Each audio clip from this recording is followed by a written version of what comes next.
I'm over here Mm-hmm. spending hundreds of hours, just trying to figure this stuff all out on my own. And this is before AI was out. So I really had to dig deep to find this information and try to figure out, how I was going to defend my daughter in court.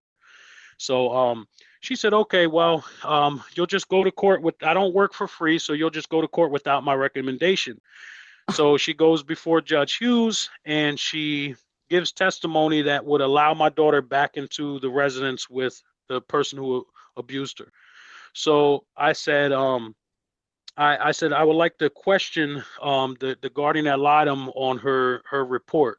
And they were kind of shocked. They're like, wait, you want to cross-examine the guardian? I said, yeah, like, I mean, she wrote this report. I would like to ask her some questions about it.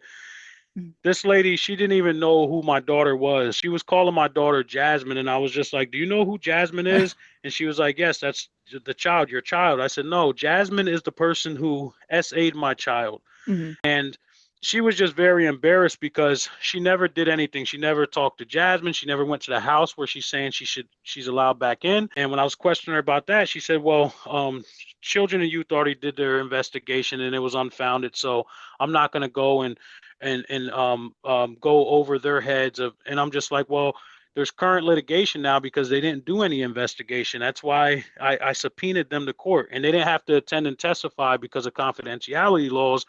But she knew that I subpoenaed them because I was challenging attend and testify because of confidentiality laws. So she already knew that I was accusing them of not even doing an investigation. So I was questioning her about all this stuff, and um, she didn't expect me to hit her with some of these questions. So it was very embarrassing for her, and I'm sure the judge was probably feeling some type of way because he appointed her. And it was just horrible. She did such a horrible job. So Mm-hmm. 3 weeks after that hearing, about 3 weeks after that hearing, maybe a little less than 3 weeks, the director of CYS in 2021 was arrested for endangering hundreds of children. And I was just like, that's a sign that I'm on the right track. This is exactly the reason she was arrested was exactly why I filed my lawsuit against them. Mm-hmm. So then after that happened, about a month later, Judge Hughes made his final order and said, denied. We're not lifting any restrictions off of the aunt.